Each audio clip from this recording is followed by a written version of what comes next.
Morning, I hope you're doing really well. I am finally home for some time, which is really nice. Although I've had a great summer doing a little bit of traveling, going to Norway, and most recently I went to Morzine. So I had the first week as a kind of adults week with some friends, and we rode a lot of mountain bike trails, uplift assisted with the chairlift, which is just, oh my God, I loved it. And then some of our kids flew out to meet us and we had a week of mountain biking with the little ones, which was even better. So now I'm back in Devon, it's time to kind of crack on with a bit more structured training because I have got some exciting things going on in the final part of the year.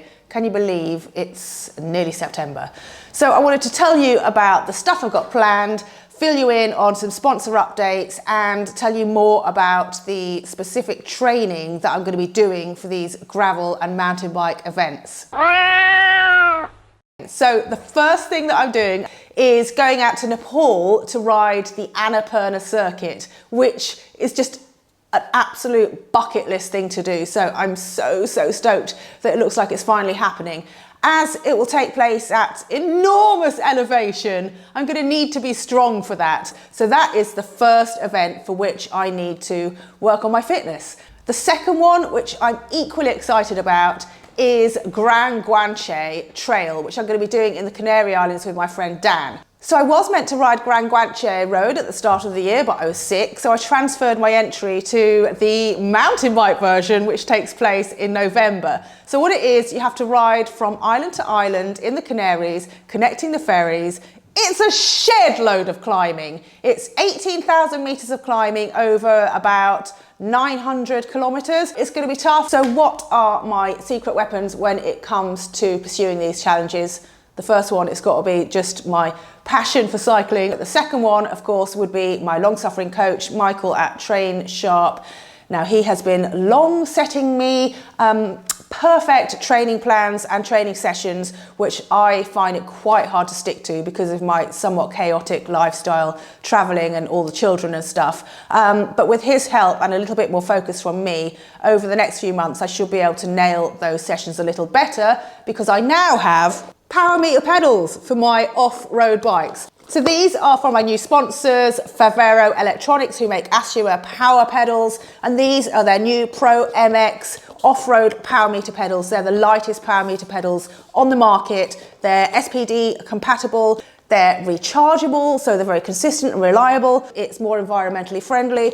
Can you tell? I'm stoked on these, so let's get them open. Da, da, da, da. What have we got in the box? Well, take a wild guess. Ta-da! So here they are. As I said, they're very lightweight. Each pedal weighs 191.4 grams. And they're very durable because the pedal spindle is made out of stainless steel, and that's where all the tech stuff is, where the kind of strain gauges are or whatever. And then the rest of it is made of aluminium. You've got no plasticky bits that are going to break if, when you're riding off-road, you strike your pedal on a rock or something like that. So that's super important. They're also sealed, so no dirt or mud or dust can get in there. You install them like any other pedals. Here's the little thingy that you use to assist with charging. It just slots onto the pedal. It's kind of got a magnet in there, so it just goes into the right place. And then it's got a port inside. Obviously, you can leave the pedals on your bike to charge them. And I believe you have about 60 hours of ride time with each charge. So I'm going to get these on my bike and pair them with my bike computer. After I've ridden, there'll be a whole wealth of data to look at that I can analyse on Training Peaks, which is the platform that I use for that kind of thing, and also my coach accesses. So he can have a look and see how I did, see if he needs to make any adjustments or suggestions, give me any feedback on my training, or maybe just be amazed that I've actually done it. You would not believe how long I had to clean this kitchen for so that I could make this video. It's the school holidays, so the house is an absolute tip. The only reason I'm able to do this right now is because I have stuck the kids in front of a movie. Bike stand is slightly in the wrong place for the sake of this video. Power it up. Job done.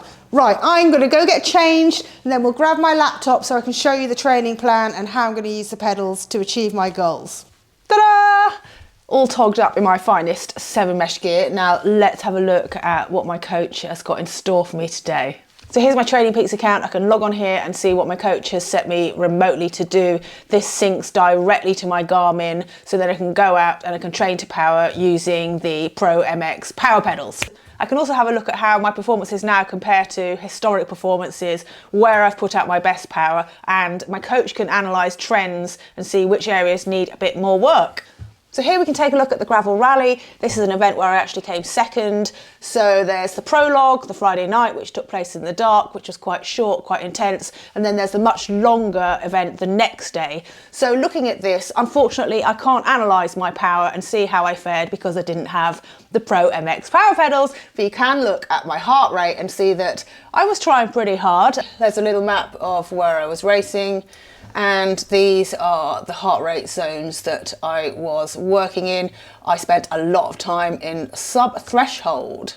Here's an overview of what I've got to do today. Michael has programmed exactly what power and cadence I've got to produce for exactly what time. Now, sometimes I would do this on Ruvi, on my turbo trainer, and in the past I might have done it on my road bike, but now that I've got these power meter pedals, I'm able to go out and do this on my gravel bike or my mountain bike and do the training on the bikes that I'm going to be racing on. Having said that, it's quite hard to maintain a consistent power on a gravel bike where I live because the bridleways are so rocky and savage.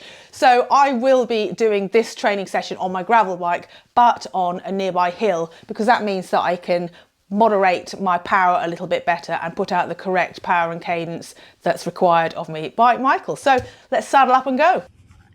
Now, the key to today's section is to adjust my cadence but keep the power the same. So I have to do the first half of each interval with a low cadence. That's building my strength in my legs. It's kind of like a gym workout but on the bike. And then I do the second part of each interval at a high cadence. Here we go. Can you see that?